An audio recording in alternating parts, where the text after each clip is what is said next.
نبی کریم صلی اللہ تعالیٰ علیہ وسلم ارشاد فرمانے لگے، حضور فرماتے ہیں کہ ایک شخص نے وصیت کی تھی کہ جب میں مر جاؤں تو مجھے بڑا ڈر آتا ہے، میں اللہ کے حضور کس طرح کھڑا ہوں گا۔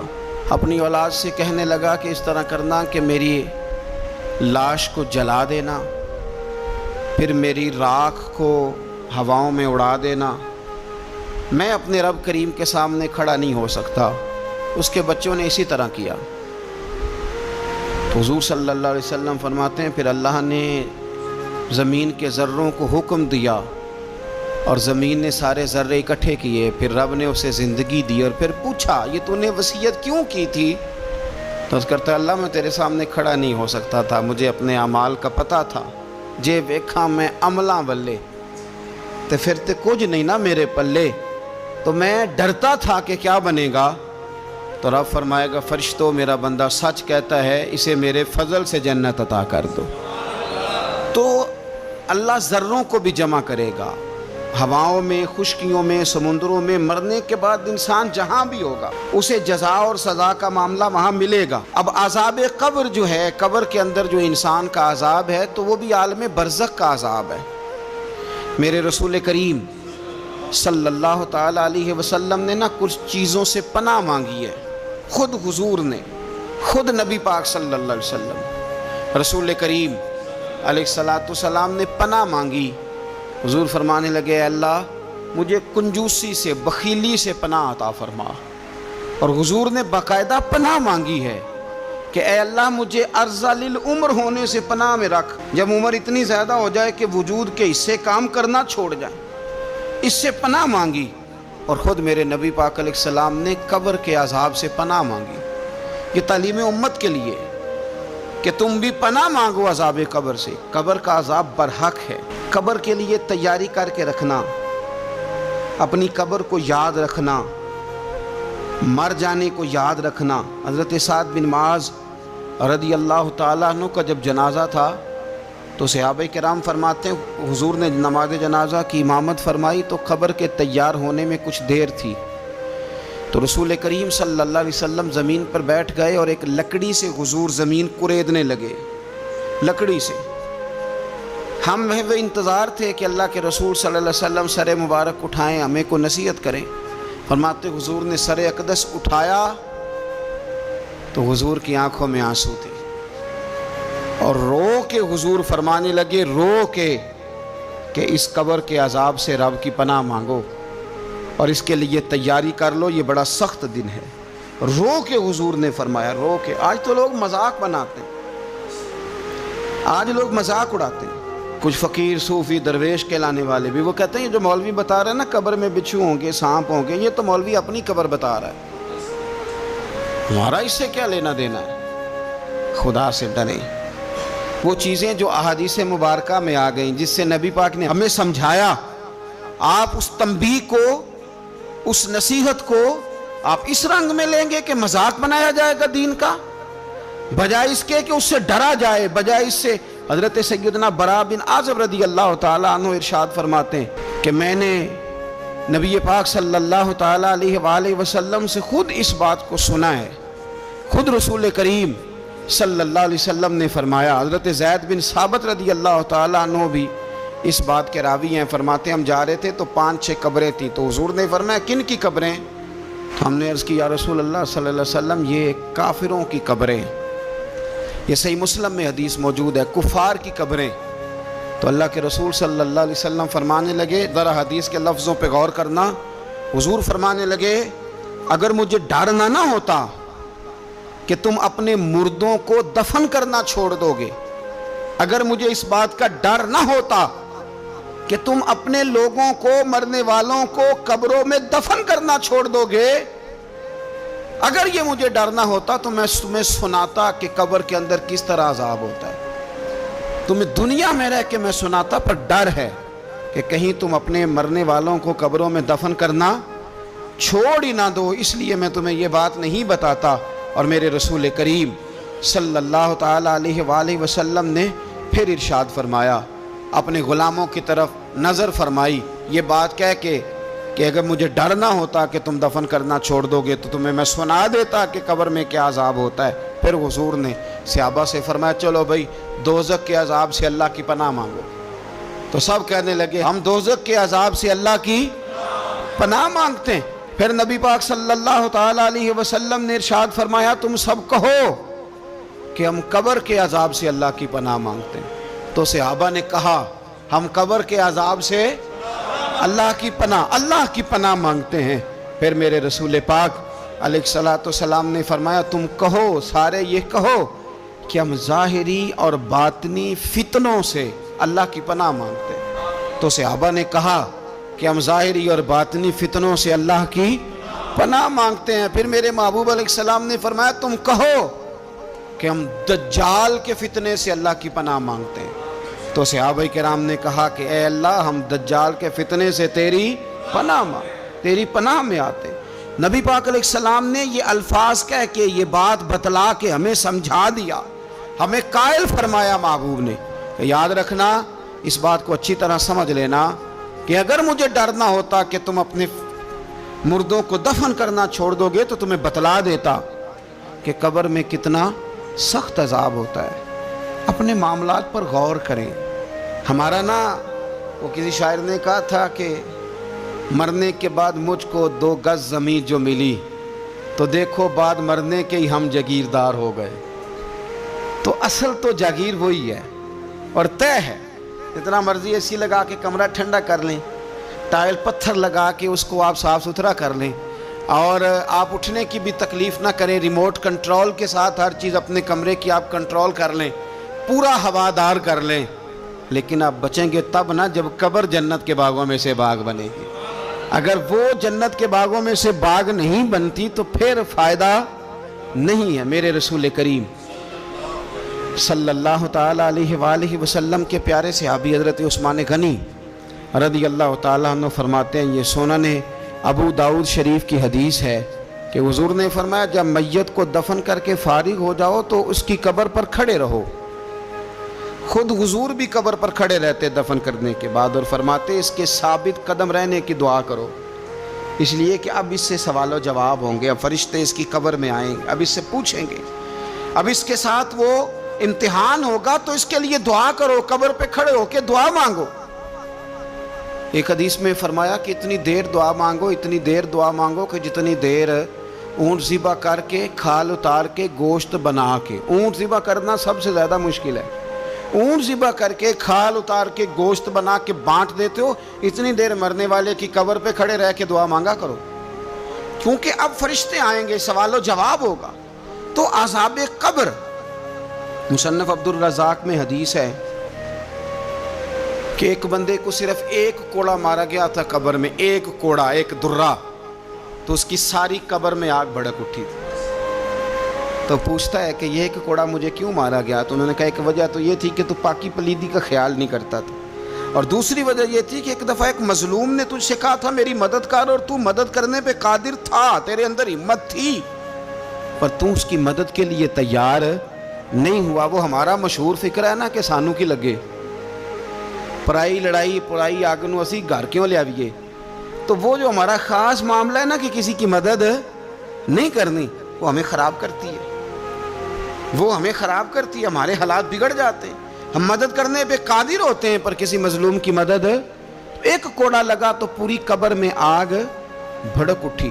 عذاب قبر سے اللہ کی پناہ مانگی جائے، ڈرا جائے، اور آخرت کے لیے، قبر کے لیے تیار۔ قرآن مجید نے کہا وَإِذَا الْقُبُورُ بُعْثِرَتْ، جب قبریں کریدی جائیں گی نا تو عَلِمَتْ نَفْسٌ مَا قَدَّمَتْ وَأَخَّرَتْ، پھر ہر جان لے گی کہ اس نے آگے کیا بھیجا اور پیچھے کیا چھوڑا۔ میرے عزیز، اپنی قبر کے لیے، اپنی آخرت کے لیے فکر کریں، تیاری کریں۔ مولا رومی ایک بڑی خوبصورت مثال دیتے ہیں اور بڑے شاندار انداز میں بات سمجھاتے ہیں۔ وہ کہتے ہیں مصر کے اندر نا ایک رواج تھا کہ وہ سال کے آخر میں، سمجھ لیں ذی الحج کے آخری دن، یا جس طرح آج کل لوگ جنوری فروری سے کام چلاتے ہیں، تو وہ دسمبر کی آخری تاریخ کو نا پچھلے بادشاہ کو معطل کر دیتے تھے، اور یکم تاریخ کو وہ جا کے دریا کے کنارے کھڑے ہوتے تھے تو کشتی آتی تھی، جو پہلا آدمی اترتا تھا اسے بادشاہ بنا لیتے تھے۔ پورا سال اس کی بات مانتے اور سال کے آخر میں جا کے پھر اس کو جنگل میں، جہاں جنگل میں درندے تھے، جھاڑیاں تھیں، خوفناک جگہ تھی، وہاں جا کے چھوڑ آتے تھے، درندے اسے پھاڑ ڈالتے۔ تو ایک سال ایک دانشمند آدمی اترا، وہ تو اس کو انہوں نے کہا کہ بھئی تو ہمارا بادشاہ ہے۔ انہوں نے کہا یہ کیا بات ہوئی، تو بادشاہ ہوں تو کیا مطلب؟ انہوں نے کہا جی ہمارا اصول ہے، پورا سال تیری بات مانیں گے، سال کے بعد جنگل میں چھوڑ آئیں گے۔ کہنے لگا سال تو بات مانو گے نا؟ نے کہا ہاں۔ کہنے لگا اچھا پھر سب سے پہلے مجھے وہ جنگل دکھاؤ جس میں تم نے آخر میں چھوڑ کے آنا ہے۔ پہلے مکان کے پہلے سوسائٹی میں گھر کے پہلے قبرستان کی طرف حاضری۔ قرآن پاک کی جو ترتیب ہے نا موت و حیات کی، پتہ کس طرح؟ الذی خلق الموت والحیات، وہ رب جس نے موت اور زندگی پیدا کی۔ قرآن زندگی کا ذکر بعد میں کرتا ہے، موت کا ذکر ہے۔ تو ملا رومی کہتے ہیں وہ آدمی کہنے لگا پہلے دکھاؤ نا کہاں سال کے بعد لے کے جاؤ گے؟ تو انہوں نے جا کے وہ جگہ دکھائی، اس جنگل میں سال کے بعد ہم نے آپ کو لے کے آ کے چھوڑنا ہے۔ تو کہنے لگا ختم ہو گئی بات، اسی جنگل میں چھوڑو گے نا، کوئی اور تو نہیں؟ کہا جی اسی میں چھوڑیں گے۔ کہنے لگا بالکل ٹھیک ہے۔ پہلا حکم تخت پہ بیٹھ سے اس نے یہ کیا کہ جنگل کے اندر جتنی خاردار جھاڑیاں ساری کاٹ دو۔ اس جنگل میں جہاں آخر میں جانا ہے وہ ساری جھاڑیاں کاٹ دیں۔ پھر کہنے لگا جتنے درندے ہیں نا جہاں وہ سارے مار دو، درندے مار دیے۔ کہنے لگا اب ہل چلاؤ، کیاریاں بناؤ، پھول لگاؤ، گلاب لگاؤ، چنبیلی لگاؤ، کرو اس کے اندر خوشبوئیں۔ وہ سارا سال وہ باغ کی تیاری کرتا رہا۔ سال کے بعد انہوں نے چارپائی پہ باندھا، جب اس باغ میں لے کے جا رہے تھے تو پرانے بادشاہ کہتے تھے نا نہیں میں نے نہیں جانا، چھوڑ دو، اتار دو، معاف کر دو۔ یہ پتہ کیا کہہ رہا تھا؟ کہہ رہا تھا آج جیلونی، ذرا جلدی کرو، ذرا جلدی کرو، جلدی کرو، مجھے لے جاؤ قبر میں اور جلدی سے مجھے وہاں چھوڑ کے آؤ جنگل میں۔ کیوں بھلا؟ اس لیے کہ اس نے فارغ بیٹھ کے موج نہیں کی، اس نے اپنی آخری جگہ کے پھل پودوں کی تیاری کی۔ او میرے بھائی، ہمارے پاس پیسہ آتا ہے تو گاڑی نہیں آتی ہے، اگر تھوڑا پیسہ زیادہ بڑھ گیا تو چلو وہاں بھی پلاٹ لے لو۔ کوئی بندہ بھی اپنی آخرت کے لیے، قبر حشر کے لیے سوچنے کو تیار ہے؟ جتنے مکان آپ نے بنانے ہیں نا، بچوں نے بعد میں لڑنا ہے، انہوں نے کہنا کارنے والا ابا مجھے کہہ گیا تھا کارنر والا تیرا ہے، نے کہا تھا مجھے ابا جی، مجھے کہہ گئے تھے کہ تم پہلے بڑا ہو گیا تھا، تو کمائی کرنے لگ گیا تھا، لہذا یہ سارا تیرا ہی ہے۔ وہ سب کو کوئی نہ کوئی بات ابا کان میں کہہ ہی جاتا ہے، سب نے اپنے حصے کی کوئی نہ کوئی بات یاد کی ہوتی۔ ابا نے کہاں جانا ہے؟ جہاں حالت بڑی خراب ہے، جہاں حالات بڑے پیچیدہ ہیں، مہربانی فرمائیں وہ جو تیاری ہے نا آخرت کی، یہاں رہ کے قبر کی تیاری کریں، یہاں رہ کے وہاں کے کیڑے مکوڑے ماریں، پھر وہاں جانے میں کوئی پریشانی نہیں ہوگی۔ پھر تو بندہ بھاگ کے جائے گا، بندہ بھاگ کے جائے گا۔ میں سنیا رات قبر دی کالی، تو پھر کہنے لگے میں تے بھی سنیا اتھے اونے ہونا ہے جدے موڈے کملی کالی۔ تو یہ تو تب ہے نا کہ جب آپ نے اس کے لیے کچھ تیاری کی ہو۔ میرے رسول کریم علیہ السلام نے مومن کی قبر کا حال بھی بتایا۔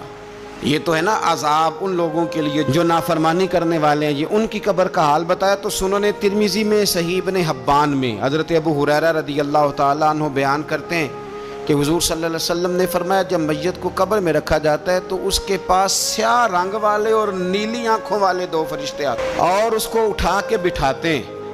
باقی حدیثوں میں 3 ہی سوال ہیں، لیکن اس حدیث میں حضور نے فرمایا انہوں نے بس میرے بارے میں ہی پوچھنا ہے، اٹھا کے بس میرے بارے میں صرف یہ پوچھنا ہے، بتا مدینے والے محبوب کے بارے میں دنیا میں کیا کہا کرتا تھا، کیا کہا کرتا تھا ان کے بارے میں دنیا میں۔ تو اعلیٰ حضرت بریلوی تو کہتے ہیں میں نے تو کہہ دینا ہے، سرور کہوں کہ مالک و مولا کہوں تجھے، باغ خلیل کا گل زیبا کہوں تجھے، تیرے تو وصف عید تناہی سے ہیں بری، حیراں ہوں میرے شاہ میں کیا کیا کہوں تجھے، لیکن رضا نے ختم سخن اس پہ کر دیا، خالق کا بندہ خلق کا آقا کہوں تجھے۔ اور پیر میر علی شاہ صاحب کہتے ہیں میں نے وہاں یہ کہنا ہے کہ مکھ چند بدر شاہ شانی ہے تے متھ چمک دی لاٹ نورانی ہے، کالی زلف تے اکھ مستانی ہے، مخمور اکھی ہیں مد بھریاں، سبحان اللہ، ما اجمالا کا ما اکمالا کا ما اکسانا کا، تے کتھے مہر علی کتھے تیری ثنا، مشتاق اکھیں کتھے جاڑی، تو نبی پاک علیہ السلام فرماتے ہیں میرے بارے میں پوچھیں گے، میرے بارے میں۔ ویسے بھی ایک سوال لازمی ہوتا ہے نا، یہ والا سوال لازمی ہے، من ربو کا پوچھ کے نا تو جنت جہنم کا فیصلہ نہیں، ماں دینوں کا پوچھ کے جنت جہنم کا فیصلہ۔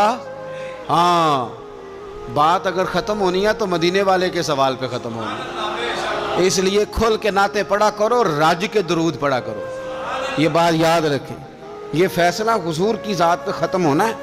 میرے نا وہ شکایتیں کرتے ہیں نا لوگ آ کے، تو ایک بچی کو ہمارے ہاں داخل کرانے کے لیے ایک صاحب لے کے آئے، تو کہنے لگے بڑا عرصہ اسے فلانے مدرسے میں داخل کرایا، سوائے نعتوں کے کچھ بھی نہیں سیکھا اس نے۔ تو میں انہوں آکھیا چاچا جی جڑی اصل کام سی وہ تو سیکھ گئی ہے نا تہاڈی بچی، قرآن و سنت بھی حضور کی نعت ہی ہے، لیکن آپ کو پتہ ہے کہ بات ختم مدینے والے کی نعت پہ ہی ہوتی ہے، حضور کا پیار اصل ہے۔ تو حضور فرماتے ہیں میرے بارے میں پوچھا جائے گا، وہ کہے گا کہ ان کے بارے میں کیا پوچھتے ہو؟ اشہد ان لا الہ الا اللہ و اشہد ان محمدن عبدہ و رسولہ۔ تو فرماتے ہیں پھر اسے نا ایک طرف کھڑکی کھولی جائے گی تو جہنم کا دروازہ دکھایا جائے گا، اور اسے کہا جائے گا اگر تو سوالوں کے صحیح جواب نہ دیتا تو دوزخ میں جاتا، لیکن اب تو نے صحیح جواب دیے ہیں۔ تو حضور فرماتے ہیں اس کی قبر 70 گز چوڑی اور 70 گز لمبی کر دی جائے گی۔ کتنی جی؟ مسجد میں اے سی والے حال میں جگہ مل جائے تو بندہ بڑا سکھی رہتا ہے، اور صبح جائے بینک اور پہلی لائن میں موقع مل جائے تو بندہ بڑا سکھی رہتا ہے کہ میرا جاتے ہی کام ہو گیا۔ او خدا کے بندے، قبر بندے کی قبر، مکان اچھی سوسائٹی میں اچھا خستہ اور سستا مل جائے تو بندہ کہتا ہے کہ سودا بڑا واردہ لب گیا، بھائی بڑا کمال ہو گیا، مزہ نہیں آ گیا۔ قبر 70 گز لمبی اور 70 گز چوڑی، اور یہ ترمذی شریف پڑھ رہا ہوں، بڑی مزیدار حدیث۔ نبی پاک صلی اللہ علیہ وسلم فرمانے لگے پھر اس کی قبر کو نور سے بھر دیا جائے گا۔ حضور کو پہچان گیا نا، قبر نور سے بھر دی گئی، اور جب 70 گز لمبی کر دی گئی تو بڑے پیارے لفظ ہیں حدیث کے۔ حضور فرماتے ہیں وہ بندہ پھر فرشتوں سے ایک بات کہے گا، عربی میں بھی ہے اردو میں بھی ہے، وہ میرا دل کرتا ہے پنجابی میں بتاؤں۔ وہ نا فرشتوں سے وہ بندہ کہتا ہے جب قبر ہو گئی نا 70 گز لمبی 70 گز چوڑی اور نور سے بھر گئی، قربان جائیں، حضور فرماتے ہیں وہ مردہ وہ جو قبر میں پہنچا ہے، جب اس کی قبر کو یہ شان ملتی ہے تو فرشتوں سے پتہ کیا کہتا ہے؟ کہتا ہے میں گھر نہ دساں وہاں جا کے، یہ ذرا گھر نہ بتاؤں دوڑ کے، یہ ذرا میں اپنے گھر بتاؤں بھاگ کے کہ اللہ نے بڑی خیر کر دی، اپنی اماں نو دساں وہاں، اپنی اماں نو میں بچوں کو بتا کے آؤں کہ موج بن گئی ہے، میں بتاؤں اپنی بیوی کو، بتاؤں اپنے بہن بھائیوں کو، میں کار نہ دساں وہاں۔ قربان جائیں میرے رسول کریم علیہ السلام فرماتے ہیں فرشتے اس سے کہتے ہیں نہیں تو کسی کو نہ بتا، نم کا نومت العروس، تو اس طرح سو جا جس طرح پہلی رات کی دلہن سویا کرتی ہے، وہ بڑے چاؤں میں سوتی ہے، وہ بڑے پریم میں سوتی ہے، نئی زندگی کا آغاز ہوتا ہے تو سوتی ہے، اور فرشتے کہتے ہیں اب تجھے وہی آ کے جگائے گا جو تیرے اہل میں تجھے سب سے زیادہ محبوب ہوگا، جو تجھے سب سے زیادہ محبوب ہوگا۔ میرا تو ایمان ہے کہ ہمیں تو قبر سے آ کے جگائیں گے بھی مدینے والے رسول، کہیں گے آؤ غلاموں چلیں، آؤ غلاموں۔ اور وہ کشمیر کے رومی وقت نے میاں صاحب نے کہا تھا بعد مرندے قبر میری تے میرے اپیرا جے کر پامے پھیرا۔ آپ حسن دیکھیں کلام کا اور انداز دیکھیں، بعد مرندے قبر میری تے میرے اپیرا جے کر پامے پھیرا، تے قبر دے وچوں ہڈیاں اٹھ کے مجرا کر سن تیرا۔ تو ایک دفعہ آ تو صحیح، میں لوگوں کو وجد کر کے دکھاؤں گا کہ دیکھو نا وہ آج آئے ہیں، وہ آئے ہیں میرے مزار پہ، آج دیکھو ذرا رنگ تو دیکھو کس طرح نرالا اور انوکھا ہو گیا، وہ خود آئے ہیں۔ مومن کی قبر جنت کا باغ بنے گی، اسے نوازا جائے گا، اسے دیا جائے گا، اسے عطا کیا جائے گا، اسے کہا جائے گا تو سو جا، تو نیند پوری کر، نیند پوری کر۔ میرے عزیز کچھ لوگ ایسے ہیں جن سے عذاب قبر ہوگا ہی نہیں۔ میرے رسول کریم صلی اللہ تعالی علیہ وسلم نے ارشاد فرمایا کہ جو اللہ کے راستے میں شہید ہو گیا، یہ سنن نسائی میں موجود ہے، اسے عذاب قبر نہیں ہوگا، بلکہ ایک حدیث میں تو فرمایا حساب کتاب ہی نہیں ہوگا، اللہ بغیر سوال جواب کے جنت عطا فرما دے۔ کچھ لوگوں کو نا لوگوں کی بخشش پہ بھی مسئلہ ہی بنتا ہے کہ کوئی بخشا نہ جائے. وہ ایک صاحب کہہ رہے تھے جی یہ کیا معاملہ ہے کہ جمعے کو بندہ مر گیا یا فلانا ہو گیا تو اس سے حساب کتاب نہیں ہوگا, اتنے بڑے جرم لوگوں نے کی, اتنے پاپ, اور جمعے کو مر گیا تو بخشا جائے گا. تو میں نے کہا جرموں کا بھی اسے حساب اللہ لے لے گا, لیکن میاں حساب کتاب کی ڈیوٹی نہ اللہ کی ہے تو بہتر یہ ہے کہ اسی کے ہاتھ میں رہے, تو نا اپنے ہاتھ میں لینے کی کوشش کر. سنن ترمذی کی حدیث. ہمیں پتہ نہیں کیا مصیبت ہے, ہمیں پتہ نہیں کیا مسئلہ ہے. ایک جنازے سے میں نکلا, آپ یقین کریں کبھی کبھی کلیجہ پھٹ جاتا ہے. میں ایک جنازے سے نکلا تو میرے ساتھ ایک بندہ جنازہ پڑھ کے نکلا تو کہنے لگا جی پیر صاحب دیکھیں آج کتنی دنیا آئی ہے, حالانکہ یہ بندہ اس طرح کا تھا, اس طرح کا تھا, اس طرح کا تھا. میں نے اسے کہا یار تجھے تو فکر ہی لگ گئی ہے کہیں جنت میں چلا ہی نہ جائے. شرم آنی چاہیے ہمیں. اللہ فرماتے ہیں جنت اتنی چوڑی ہے جتنے زمین و آسمان, اس کی چوڑائی زمین اور آسمان کے برابر ہے. تو ہم تو اپنے علاوہ کسی کو جانے نہیں دینا چاہتے جنت میں. اور بس کریں, جنت خدا کا فضل ہے, اور اللہ فرماتے ہیں میرا فضل میں جسے چاہتا ہوں عطا کرتا ہوں. یہ سنن ترمذی کی حدیث, اور اس کے راوی حضرت عبداللہ ابن عمر رضی اللہ تعالیٰ عنہ. نبی پاک علیہ السلام نے فرمایا جو مسلمان جمعے کے دن یا جمعے کی رات کو فوت ہو اس کو اللہ تعالیٰ قبر کی آزمائش سے محفوظ رکھتا ہے. جو جمعے کی رات فوت ہو جائے یا جمعے والے, یعنی جمعے رات اور جمعے کی درمیانی رات چلا جائے یا جمعے والے, تو اللہ اسے عذاب قبر سے. تو میرے عزیز جو بندہ شہید ہو اس سے عذاب قبر نہیں ہوتا, جو آدمی جمعے کے دن یا جمعے کی رات چلا جائے اسے بھی عذاب قبر نہیں ہوتا. اور میرے رسول کریم صلی اللہ تعالیٰ علیہ وسلم نے فرمایا جو بندہ ایک دن اور ایک رات, یہ حدیث صحیح مسلم میں, سنن ترمذی میں, مصنف عبدالرزاق میں موجود ہے, ایک دن اور ایک رات اللہ کی رضا کے لیے اسلامی سرحد پہ پہرا دے. میں اور آپ سوئے ہوئے ہیں, لیکن وہ لوگ جو فوجی بارڈروں پہ کھڑے ہیں, دیکھو مدینے والے محبوب کس کس پہ کرم فرماتے ہیں. ساری عمر نہیں, 24-25 سال کی سروس نہیں, فرمایا ایک دن اور ایک رات اللہ کی رضا کے لیے جو اسلامی سرحد پر پہرا دے, مسلمانوں کو کافروں سے بچائے, رب اسے عذاب قبر نہیں دے گا, اسے اللہ تعالیٰ اپنے فضل سے معاف فرما دے گا. ایک رات اور ایک. تو آپ کیا سمجھتے ہیں کہ ان فوجیوں کی کوئی چھوٹی شان ہے, ان کا کوئی چھوٹا مرتبہ ہے؟ ایک دن اور ایک رات اگر یہ پہرا دیں تو اللہ انہیں اتنا انعام عطا کرتا ہے.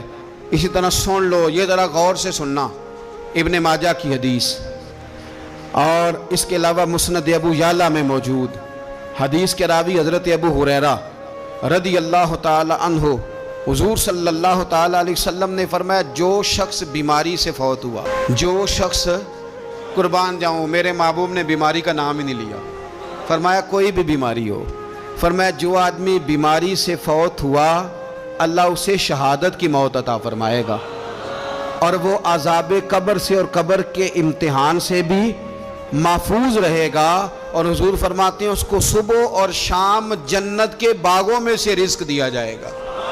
جو کسی بھی بیماری سے مرا, لوگ کہتے ہیں دیکھو جی بڑا تانگ ہو کے دنیا سے گیا ہے, تو اس بندے کو بھی عذاب قبر نہیں ہوتا. اسی طرح جو بندہ سورہ ملک پڑھتا ہے, سنن ترمذی میں حضرت ابن عباس سے روایت ہے کہ حضور صلی اللہ علیہ وسلم کے ایک صحابی نے ایک جگہ خیمہ لگایا تو وہاں سورہ ملک پڑھنے کی آواز آتی, کوئی بندہ پڑھنے والا نظر نہیں آتا تھا.